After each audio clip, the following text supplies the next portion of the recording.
हाँ जी दोस्तों, फिर से एक बार आप सभी का स्वागत है आपके अपने चैनल एसआजम मैथमेटिक्स पर। जैसा कि मैंने दोस्तों आपको बताया था कि जुड़े रहे हमारे इस चैनल एसआजम मैथमेटिक्स के साथ। आपको बहुत ही जल्द जो है आपके अपनी क्लास 10 के मॉडल पेपर जो मैथमेटिक्स के उनके सॉल्यूशंस बड़े इजी और आसान शब्दों में आपको मिलने वाले हैं। तो आज की क्लास के अंदर मैं लेकर आया हूं आपके लिए आपकी अपनी मैथमेटिक्स क्लास 10 का मॉडल पेपर नंबर 9। आप सोच रहे होंगे मित्रों की सर ये क्या है, डायरेक्ट 9 लेकर आ गए, दूसरा तीसरा चौथा पांचवा छठा कौन करवाएगा। तो आपने बहुत सारे मित्र जो देख रहे हैं इस वीडियो को, उन्होंने लगभग स्टार्टिंग वाले कुछ मॉडल पेपर सोल्व कर लिए होंगे और देखे भी होंगे और प्रयास भी किया होगा। तो अपन चलते हैं उल्टे से, यानी कि अपन कहां से चलेंगे, 9 से चलेंगे और बाकी के जो भी है वो सारे सोल्व करने का प्रयास करेंगे, यानी कि 9 8 उल्टे चलेंगे अपन। ठीक है, सारे में घबराने की जरूरत नहीं है, घबराने की जरूरत नहीं है मित्रों। मैं सारे मॉडल पेपर जो है आपको सोल्व कराऊंगा।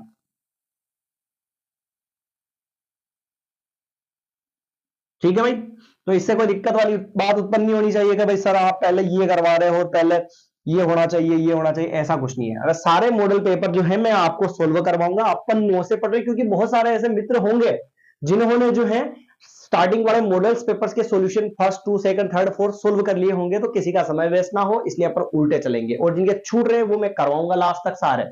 चलिए, तो मैंने कुछ प्रश्न यहां पर लिख दिए हैं। पहला मॉडल पेपर जो अपना 9वां है उसका पहला प्रश्न है, जिसके मैंने 6 प्रश्न यहां पे लिखे। ठीक है, पहला प्रश्न कहता है कि 420 व 130 का महत्तम समापवर्तक ज्ञात कीजिए।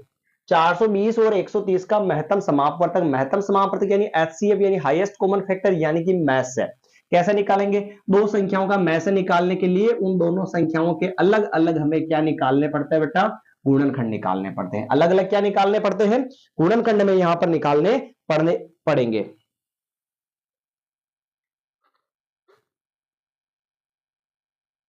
अलग अलग अपन गुणनखंड निकालेंगे अगर, तो देखिए आप कैसे निकालेंगे अपन, समझिएगा। 2 का भाग लगाया इसमें 120 बार, 120 बार जाएगा या नहीं?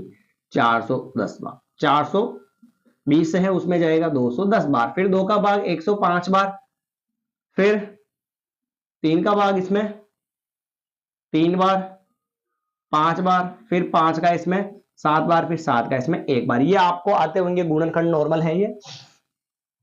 2 का भाग 65 बार, फिर 2 का भाग, फिर 5 का भाग इसमें जाएगा 13 बार, और फिर 13 का भाग जाएगा इसमें 1 बार। सर यहां पर थोड़ी सी दिक्कत हो सकती है कि 2 का भाग 210 में लगाया। बहुत सारे मित्र मेरे जो इंटेलिजेंट होते हैं वो क्या करते हैं, 2 का भाग 2 में लगाया 1 बार, 2 का भाग 10 में लगाया 5 बार, ये 15 बार, यानी कि बीच में यहाँ पे भाग टूट गया ना, इसलिए मैंने जीरो लगाया। ध्यान रखना थोड़ा सा।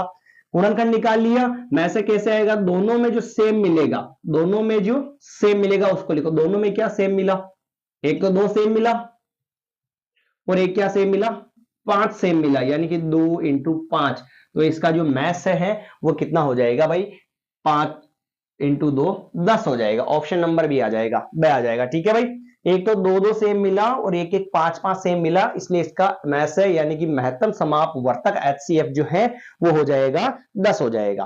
क्लियर भाई? चलिए दूसरे प्रश्न की अपन बात करते हैं। तो व्यंजक x माइनस 3 बहुपद पी एक्स बराबर x की पावर 3 प्लस एक्स की पावर 2 माइनस 17 एक्स प्लस 5 का गुणनखंड होगा यदि ये वाला ऑप्शन, ये वाला कौन सा सही है, ये अपने को उत्तर देना दोस्तों।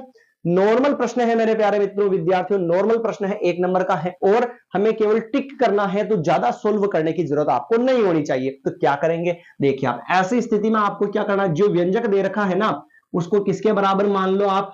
0 के बराबर। जो व्यंजक हमें दे रखा है उसको हम किसके बराबर मान लेंगे? 0 के बराबर मान लेंगे। तो व्यंजक था x माइनस 3, तो उस x माइनस 3 को हमने 0 के बराबर मान लिया। तो माइनस 3 को उधर भेजूंगा तो किसका हो जाएगा बेटा? प्लस का। तो x बराबर क्या आ गया, मुझे ये बताओ? 3 आ गया। x का मान कितना आया? 3 आया। अब इसकी बात करेंगे अपन। यहां पे क्या लिखा हुआ देखो आप, पी एक्स लिखा हुआ, पी और फिर क्या है x, और x का मान कितना आया हमारे पास? 3। तो सवाल क्या बना? P3 बना। तो आप देखो P3 कहां बन रहा है? ये माइनस का नहीं बन रहा है, ये भी माइनस का, ये भी माइनस का, तो ये प्लस का ये बन रहा है। तो यानी ऑप्शन नंबर ए हो जाएगा। कोई दिक्कत, सोल्व करने की जरूरत नहीं है, केवल -3 को उधर भेजा तो प्लस का बन गया, प्लस का बन चुका है तो P3 बनेगा। तो P3 वाला ऑप्शन ये सही हो जाएगा, माइनस वाला कोई सा भी नहीं आएगा। क्लियर मामला? चलिए तीसरे प्रश्न की बात करते हैं। तो तीसरा प्रश्न क्या कहता देखिएगा आप।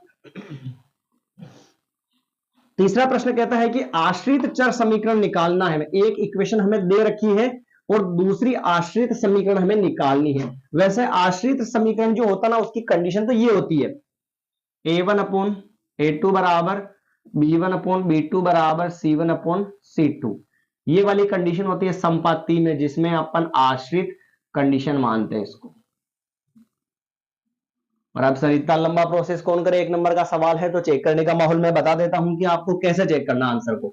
बड़ा इजी है भाई, ध्यान रखना। आश्रित में क्या होंगे, बराबर होंगे। आश्रित में चर क्या होंगे, आश्रित में सारे जो वैल्यूज होंगे, रेशो होंगे, वो बराबर होंगे। पर हमें इससे कोई लेना देना नहीं है, हमें केवल जो है पता करना है कि उसकी आश्रित समीकरण जो है बेटा वो क्या होगी और कैसे आपको एक नंबर में टिक लगाना है फटाफट से। ठीक है, चलिए देखिए इक्वेशन को, इसकी चिन्ह मिला लो आप, इसके चिन्ह मिला लेते हैं। माइनस है तो उसके भी क्या होना चाहिए, माइनस। अगर उल्टा है तो उल्टे होने चाहिए। देखना कैसे।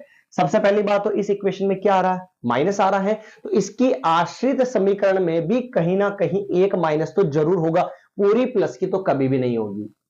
ध्यान से सुनना भाई, आश्रित समीकरण निकालनी है तो इसमें माइनस आ रहा तो उस समीकरण में भी माइनस आएगा, कहीं पर भी आओ।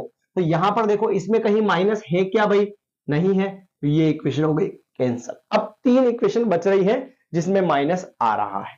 क्लियर, चलिए देखो आप, x वाले पद में आगे क्या है, माइनस। यहां पर भी x वाले पद में आगे क्या है, माइनस। सही चल रहा मामला। फिर y वाले पद में आगे क्या है, प्लस। y वाले पद में यहां पर आगे क्या है, माइनस। ये भी क्या हो चुकी है बेटा, कैंसल। क्लियर, आया ना मामला समझ में। इसमें माइनस था, इसमें कहीं पर भी माइनस नहीं था, तो ये वैसे ही कैंसिल हो गई। फिर इसमें माइनस था, इसमें भी आगे माइनस था, पर इसमें आगे प्लस था, इसमें आगे क्या था, माइनस था, तो उल्टा हो गया तो कैंसिल। उल्टा होगा तो भी सही होगा, पर कब होगा, जब सारे उल्टे हो। कैसे, यहां पर माइनस था तो इधर क्या होना चाहिए, प्लस। यहां पर प्लस था तो इधर क्या होना चाहिए, माइनस। उल्टे हो तो सारी चीजें उल्टे होने चाहिए, एक उल्टा नहीं होने चाहिए। और सेम हो तो सारे सेम होने चाहिए। अब तीसरे का टेस्ट करते भी आएगा, समझ देखना। एक्स वाले का क्या है, माइनस। इधर भी एक्स वाले का क्या है, माइनस। इधर वाई वाले का क्या है, प्लस। इधर भी वाई वाले का क्या है, प्लस। पर इधर देखो बराबर में 2 है और इधर ये प्लस में आ रहा है। प्लस के 4 को अगर मैं इधर ले जाऊं तो किसका आएगा, माइनस का 4। अब देखो x वाला माइनस, x वाला माइनस, y वाला प्लस, y वाला प्लस, बराबर में प्लस का 2 है। और इधर देखो बराबर में अगर 4 को भेजूंगा तो किसका हो जाएगा, माइनस का। तो ये हो गया कैंसल। इसका मतलब स वाला भी आंसर नहीं है। फिर बात करते हैं अपन दे वाले की। अब दे वाले को कैसे करेंगे, तो देखिए आप जरा ध्यान से। वैसे तो बच्चा यही अपना आंसर यही होगा, पर बता दूं मैं कैसे। x का देखो माइनस में, इधर x का किस में है, कुछ नहीं है, मतलब प्लस में। उल्टा चल रहा ना, तो अब सारे उल्टे आने चाहिए। देखो y का किस में, प्लस में। ये y का देखो किस में, माइनस में। उल्टा ही चल रहा है। ये देखो 2 प्लस में, इधर देखो 4 किस में, माइनस में। उल्टा है या नहीं है, ये अपना आंसर दे हो गया बस। तो ज्यादा सोचने विचारने वाली बात यहां पर नहीं है। क्लियर मामला। चलिए अपन बात करते हैं अपने चौथे प्रश्न की। चौथा प्रश्न क्या कहता है, थोड़ा सा ऊपर से रफ कर देते हैं ताकि अपने को सोल्व करने में आसानी हो। ऐसा शॉर्ट में अपन इसलिए कर रहे हैं, सॉल्यूशन ना हो तो अच्छा रहेगा ज्यादा, क्योंकि एक एक नंबर के प्रश्न हैं तो नॉर्मल हमें यहां पर टिक, केवल टिक लगाना है। आंसर पर टिक लगाना है तो कोशिश करिए कि नॉर्मल ट्रिक पकड़ में आ जाए आपके और आप डायरेक्ट वहां पर टिक लगा दो, क्योंकि ज्यादा लंबा नहीं खींचना है, समय वेस्ट नहीं करना है। लिखोगे तो भी नंबर एक ही मिलेगा और वो भी टिक करने का ही मिलेगा, है ना। तो इसलिए थोड़ा सा दिमाग में बिठा के रखिए। चलिए अगला प्रश्न देखते हैं। अगला प्रश्न कहता है कि त्रिभुज एबीसी में यदि ए बी बराबर, एक त्रिभुज एबीसी है, ये बनाया ए, ये बनाया बी और ये बनाया सी। ए बी का मान है 3, बीसी का मान है 4। ओ सॉरी, यहां पे 3 था और यहां पे 4 सेमी। और इधर देखो एसी का मान भी कितना है भाई, 4 सेमी। आप ध्यान से देखो बेटा, यहां पर इस त्रिभुज की 2 भुजाएं बराबर आ रही है और यदि किसी त्रिभुज की 2 भुजाएं बराबर हो तो उसके सम्मुख कोण भी आपस में क्या होते हैं, बराबर होते हैं। समझो ध्यान से, एंगल बी का मान होगा, मिस तो नहीं हो गया सवाल भाई। सवाल ये था, यदि त्रिभुज एबीसी में AB बराबर 3 सेंटीमीटर और BC बराबर 4 सेंटीमीटर तथा AC बराबर जो है 5 सेंटीमीटर हो, तो एंगल B का जो मान है वो हमारे पास क्या होगा। इस एंगल B का मान हमें पता करना है। तो थोड़ा सा देखते हैं अपन इसको कैसे पता करें। तो देखिए, और इन प्रश्नों की एक खास बात यह भी है कि ऐसा प्रश्न अपनी बुक में नहीं मिलेंगे, ये ध्यान रखना। अगर अपन ऐसे निकाले, अब ये चित्र बना लिया अपन ने, ये दो भुजाएं बराबर, इसके दो कोण बराबर है, दो कोण बराबर है, फिर भी तीसरा कोण हमारे पास होना चाहिए ना, तो थोड़ा सा दिमाग लगाना पड़ेगा। कैसे लगाएंगे दिमाग, देखो आप इस चित्र को मैं ऐसे नहीं बनाऊं और इसको मैं कैसे बनाऊं, ऐसे बनाऊं, समकोण त्रिभुज की तरह।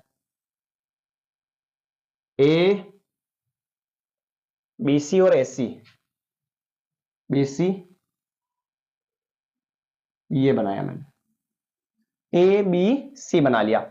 ए बी बराबर है 3, ए बी उल्टा बना लिया क्या मैंने, एक 3 था और ये 4 था और ये 5 था।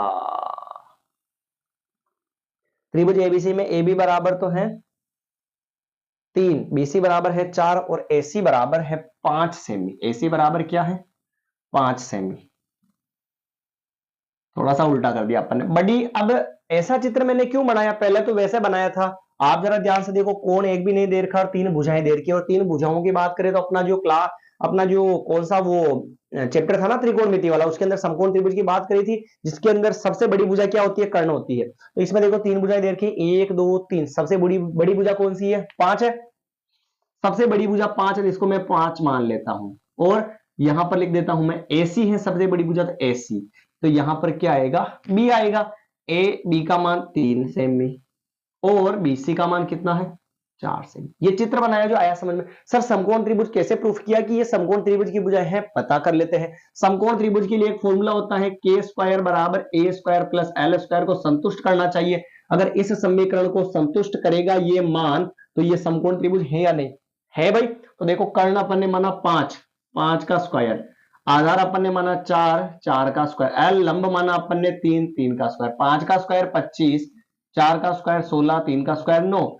25 बराबर 25 होता कि नहीं होता भाई, होता है। तो इसका मतलब ये कौन सा त्रिभुज है, समकोण त्रिभुज, समकोण त्रिभुज। और बड़े, और अपन ने कर्ण किसको माना, इसको माना, कर्ण किसको माना 5 को माना। और ये कर्ण कब होगा, जब यहां पर कितने डिग्री का कोण बनेगा, 90 डिग्री का कोण बनेगा। या 90 डिग्री के सामने वाली भुजा को क्या बोलते हैं, कर्ण बोलते हैं। तो यानी कि एंगल बी का मान कितने डिग्री का होना चाहिए, 90 डिग्री का। इसलिए एंगल बी जो है उसका मान क्या हो जाएगा, 90 डिग्री हो जाएगा। यहां पर आया क्या समझ में, थोड़े लॉजिक वाले प्रश्न है पर अच्छे और मजेदार आते हैं। कंप्लीट हो गया भाई। चलिए अपन बात करते हैं अगले प्रश्न की। यदि एक्स वाई बिंदुओं 2,1 और 1,-2 से समान दूरी पर हो, तो हमें पता करना है कि ये फिर क्या है। इन दोनों से ये जो है ना, ये वाला पॉइंट जो हमें दे रखा है वो समान दूरी पर दे रखा भाई। चलिए अगला जो है 5वां प्रश्न देखते हैं कि 5वां प्रश्न में क्या है और क्या इसका माजरा समझ में है। देखते हैं, यदि x, y बिंदुओं इससे और इससे, इन दोनों बिंदुओं से समान दूरी पर हो तो उनके लिए ऑप्शन दे रखे कौन सा सही होगा कौन सा नहीं होगा। तो अपन इसके दो तरीके लगा सकते हैं। जैसे कि यहां पर x का मान है 2 और y का मान कितना है 1। यहां पर लिखूं मैं 2 और y का मान 1 लिखूं, तो 2 इंटू ये तो कभी होगा ही नहीं, ये भी नहीं होगा और ये भी नहीं होगा, वो भी नहीं होगा, कोई सा ही नहीं हो रहा है। चलिए सोल्व करके देखते हैं अपन, है ना। 2,1 और 1,-2 से समदूरस्थ ये वाला पॉइंट x, y जो पॉइंट है ना, ये वाला पॉइंट इन दोनों से समदूरस्थ है, 2,1 से और 1,-2 से। आया समझ में। इसको मान लेता हूं मैं जैसे p, इसको मान लेता हूं मैं a और इसको मान लेता हूं मैं b। यानी ये वाली दूरी तो क्या होगी pa और ये वाली दूरी क्या होगी भाई pb। तो प्रश्न ने कहा ना दोनों समदूरस्थ हैं, समान दूरी पर हैं, यानी कि ये वाली दूरी और ये वाली दूरी आपस में क्या हो जाएगी, समान हो जाएगी। P और A का बीच की दूरी, P और A का बीच की दूरी, जैसे दूरी सूत्र क्या होता है अपना, under root x2 minus x1 का whole square plus y2 minus y1 का होल स्क्वायर, ये होती है। क्लियर भाई। चलिए अब यहां पर क्या करना आपको, जैसे मानना नहीं, डायरेक्ट x में से 2 को घटाओ, x माइनस 2 का होल स्क्वायर प्लस y में से किसको घटाएंगे 1 को, y माइनस 1 का होल स्क्वायर। ये हो गई पीए की दूरी, x माइनस 2 का होल स्क्वायर, y माइनस 1 का होल स्क्वायर और बीच में प्लस लगा दिया, और ये हो गई पीए की दूरी। इसी तरीके से पीबी की भी निकालेंगे अपन शॉर्टकट में, डायरेक्ट बिना फॉर्मूला लगाए बार बार, है ना। x में से 1 घटाओ, फर्स्ट वाले में से फर्स्ट वाले को प्लस y में से 2 को घटाओ, y फॉर्मूले में घटाना है और मान भी किसका है, माइनस का, तो माइनस और माइनस किसका हो गया, प्लस का, और घात कितनी आ गई, 2 आ गई। आया क्या समझ में? इधर भी अंडर रूट है, इधर भी अंडर रूट, हमें केवल टिक करना है, तो हम क्या करेंगे, दोनों तरफ क्या करने पर, वर्ग करने पर, तो इधर से स्क्वायर से रूट कटेगा, इधर से स्क्वायर से क्या हो जाएगा, रूट कट जाएगा। ये बना x माइनस 2 का होल स्क्वायर, यानी कि क्या बनेगा, a माइनस बी का होल स्क्वायर, a का स्क्वायर बनेगा, क्या बनेगा, a का स्क्वायर माइनस 2ab 2x और प्लस b का स्क्वायर यानी 4, फिर प्लस a माइनस बी का होल स्क्वायर इधर भी बन रहा है, तो प्लस a का स्क्वायर माइनस 2ab और प्लस b का स्क्वायर बनेगा, फिर बराबर में बनेगा इधर भी देखो a माइनस बी का होल स्क्वायर बन रहा है ना, तो इसको भी लिख दूं मैं, a का स्क्वायर यानी x का स्क्वायर माइनस 2ab यानी 2x और प्लस b का स्क्वायर a का स्क्वायर, वापस बनेगा इधर a प्लस b बनेगा, इधर प्लस का फॉर्मूला बनेगा, तो ये a का स्क्वायर प्लस 2ab, 2 इंटू 2 इधर क्या आ जाएगा, 4y और प्लस 4। कोई दिक्कत हो तो बताओ मुझे।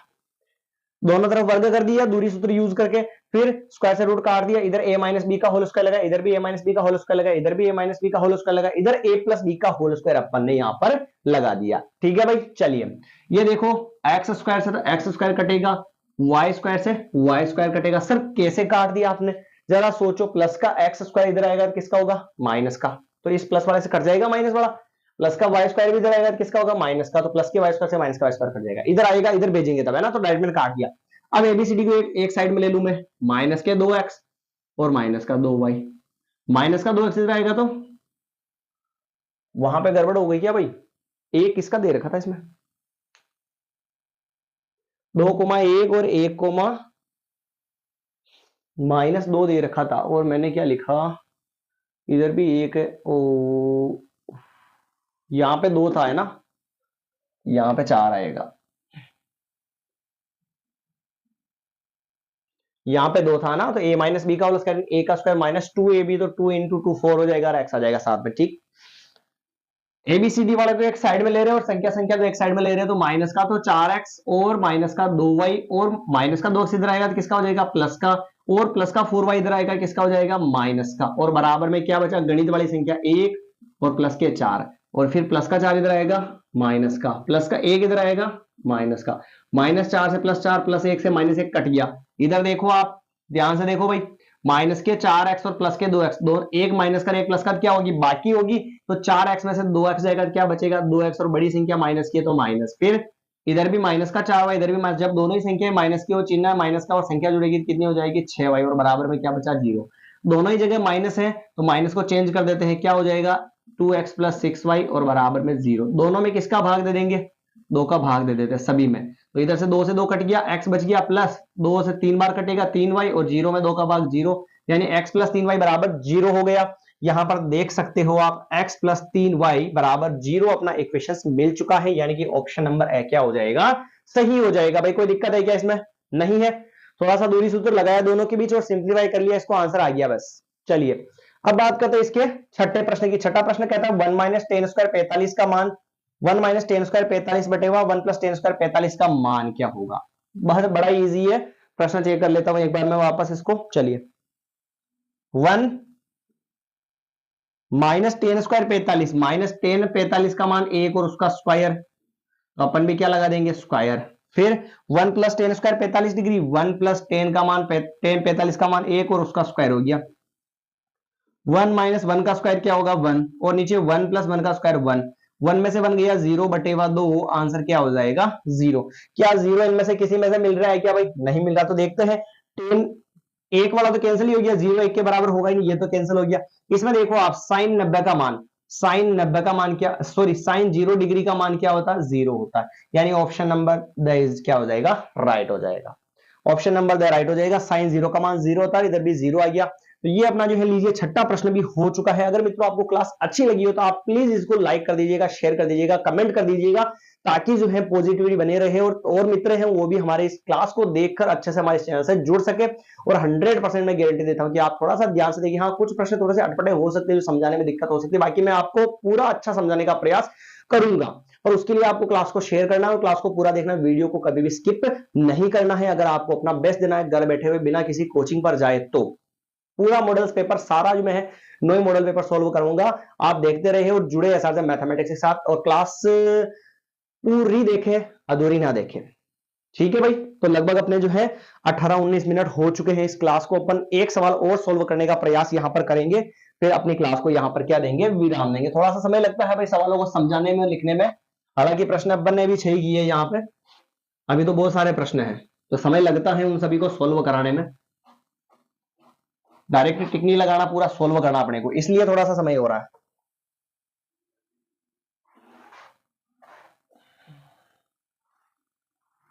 अगला प्रश्न पढ़ लीजिएगा एक बार, डेस्क बुक अपने साथ में रखिएगा ताकि आपको जो है फटाफट से प्रश्न मिल जाए और आप फटाफट से उस प्रश्न को क्या कर लो, रीड कर लो, ताकि समझने में दुविधा उत्पन्न न हो।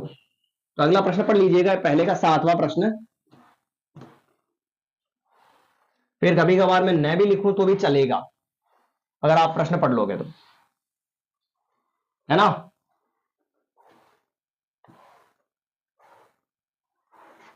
प्रश्न पढ़ लीजिएगा। अगला 7वां प्रश्न यह कहता है कि एक मीनार की ऊंचाई 10√3 मीटर है। 7वां प्रश्न, एक मीनार की ऊंचाई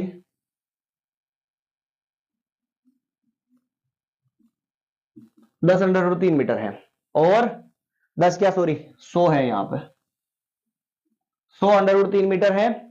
मीनार की तली से 100 मीटर की दूरी पर स्थित, मीनार की तली से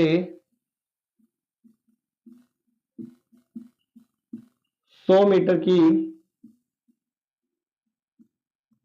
दूरी पर, 100 मीटर की दूरी पर स्थित एक बिंदु से मीनार की चोटी का उन्नयन कोण, स्थित एक बिंदु से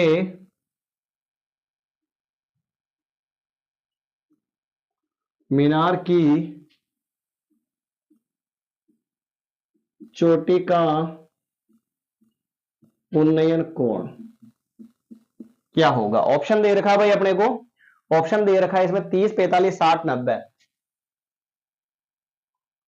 30 डिग्री, 45 डिग्री, 60 डिग्री, 90 डिग्री। ठीक है भाई, प्रश्न पढ़ो और फिर अपन बात करते हैं इसके सॉल्यूशन की। एक मीनार की ऊंचाई दे रखी है 100√3 मीटर, जैसे कि मैंने कोई एक मीनार बनाई, ठीक है, जैसे कि अपन ने कोई एक मीनार बना दी, यहां पर ये हो गई मीनार। मीनार की ऊंचाई दे रखी है 100√3 मीटर, ये दे दी। मीनार की तली से 100 मीटर दूरी पर, मीनार जो है ना उसकी तली से या नीचे वाले पार्ट से 100 मीटर की दूरी, 100 मीटर की दूरी पर स्थित एक बिंदु से मीनार की चोटी का उन्नयन कोण, है ना, चोटी, ये मीनार की चोटी, इससे इस बिंदु से इसका उन्नयन कोण हमें निकालना है, थीटा निकालना है। आप सभी को पता होगा प्यारे मित्रों, जब आपने 9वां चैप्टर पढ़ा होगा या नहीं देखा है तो जाकर उसको देख लीजिएगा। मैंने आसान वाले तरीके समझाने का प्रयास किया है। कैसे कि एक तो मान दे रखा वो लेंगे और दूसरा जो ज्ञात करना वो लेंगे, पर इसमें दोनों ही दे रखे हैं, तो ये तो होता है लंब और ये क्या होता है, आधार। और लाल कक्का वाला जो फॉर्मूला था, लाल कक्का वाला जो क्या था, फॉर्मूला था, क्लियर दिख रहा ना भाई सभी को। लाल कक्का वाला जो फॉर्मूला था LAL के ए, ये जो अपना फॉर्मूला था, इसमें ये तो है लंब, ये है आधार और ये है कर्ण। लंब और आधार दे रखा है, तो देखो लंब और आधार कौन से फॉर्मूले में आता है, 3rd नंबर वाला, जहां पर क्या होता है बेटा, टेन थीटा होता है।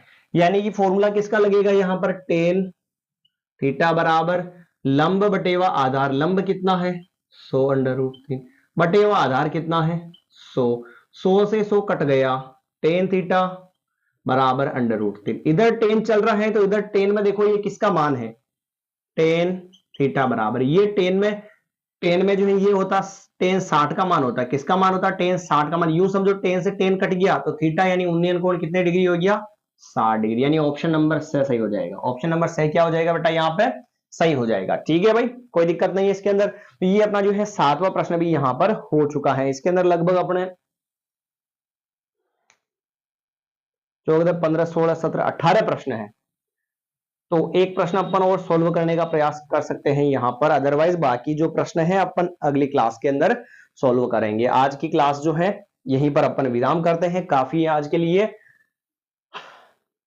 ये थे आपके मॉडल पेपर के कुछ प्रश्न। अगली क्लास के अंदर अगले जो नए प्रश्न है वो आपको मैं समझाने का प्रयास करूंगा। आप जुड़े रहे ऐसा मैथमेटिक्स के साथ और पढ़े और नॉर्मल तरीके से अपने नंबर जो है लाने अच्छे लाने का प्रयास करें और रिवीजन करते रहे। जितना आप रिवीजन करोगे उतना बेस्ट दोगे, बाकी कुछ नहीं है। कोई कितना ही अच्छा पढ़ावे कोई फर्क नहीं पड़ता, आप अपना बेस्ट दे सकते हो कब, जब आप पढ़े हुए को वापस घर पे रिवीजन करोगे तब। तो दोस्तों मिलेंगे अपन अगली क्लास के अंदर। धन्यवाद। क्लास अच्छी लगे तो शेयर कीजिएगा और अगली क्लास के लिए तैयार रहे। कंटिन्यू आपको क्लासेस मिलेगी, ध्यान रखें। मिलते हैं नई क्लास के अंदर।